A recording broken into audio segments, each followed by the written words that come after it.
Can you hear that?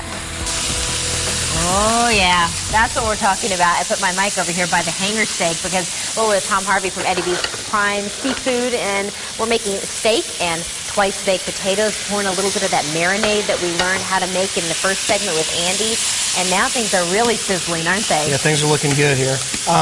While our steaks are cooking, basically, like I said, we're going to take these to about 130 degrees, which it feels like they're getting close now. Okay, go ahead and remind us why you kind of touched it like that and what our... Well, 25 years of doing this, I can, a lot of times just by looking at them, we can sort of get a pretty good idea of how cooked they are, but I'm just judging doneness here. You want it to have a little bit of give to it, or you want it to be a little bit tight when you push it? Well, you basically just get a feeling. For medium rare, I'm looking for it to have a pretty good amount of give, but still a little bit of firmness from a nice red center. You know how we do it at home, Andy and I, because we're so good. Knife check? Yes, yeah. Knife check. And it looks so pretty when you plate it with that big slice in the middle. Well, I'm going to tell you, it's absolutely okay to use a thermometer. As a matter of fact, I recommend it to people at home for sure. So we've got these cooking real nice. Now, the company that we're going to make for this is an Eddie V's Classic. And these are our twice baked potatoes. I've got some mashed potatoes I made here. And this is actually just a baked potato where we scooped out the center. So we're just going to mound this up nice and high.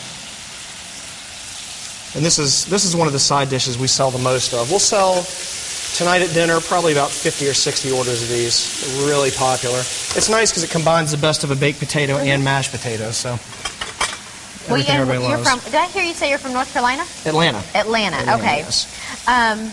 So this would probably right up your alley there. Oh, absolutely. In the South, twice baked. It really is kind of a universal, but I don't know. I think of like steak and potatoes down home and cheesy. Style It's like exactly. It's very Southern. It's very down home. Jeff, do you want me to do anything with these while you guys are No, I think we're all good. Okay. Don't let her touch anything. I was just going to man the hanger steak. Put her to work. Yeah. Go ahead. We'll be doing dishes after this. Okay, so we top that off with some cheddar cheese. We're going to do a little bit of crumbled bacon here.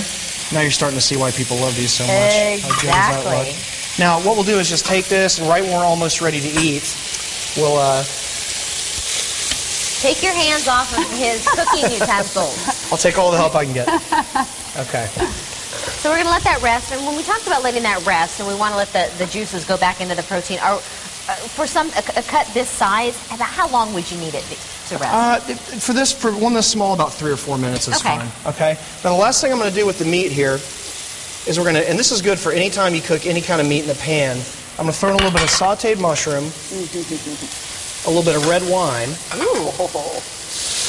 And basically, in addition to making a nice sauce, this also makes the pan easier to wash. People always are worried about scraping all the burnt stuff off the bottom of the pan, but it's not really burned. We'll throw a nice knob of butter in there, and that's going to be our sauce for the steak. Now we'll take our twice baked potato, and we're just going to throw it in a very hot oven for 3-4 minutes, right when it's time to eat. Like a 425 or so? Exactly. Okay. And I've actually got some ready here coming out. I'm totally distracted by these shrimp the size of my head. These are looking. Yeah, that's our seafood tower. Yeah. That's sort of our ship. So these are just fantastic. So a little bit of fresh chives on top of there, and that just looks amazing. It does look amazing, as does this. Look at that. This shrimp is the size of that potato. For perspective, can you see this? Understands the importance of surf and turf. That's good. Yeah, look at that. So now we've got our twice baked potato. Okay, put it and back. We're going to take our beautiful hanger steak here, which is cooked exactly right. I like it a little bit on the rare side, like this one's cooked. Obviously, it's all a matter of personal taste, how far you're really going to go. Now you're cutting it against the grain. Very important when you're slicing all meat. And another reason hangers are great for home cooks is very easy to see where the grain is. And to make this meat nice and tender and easy to eat, we always slice across the grain, perpendicular to the grain. I'll let you finish plating that up, and I want to make sure that we provide some information on how we can get out to you at Eddie V's. Oh, yeah. Look at that. Oh, yeah. They're in the Scottsdale corridor. That red.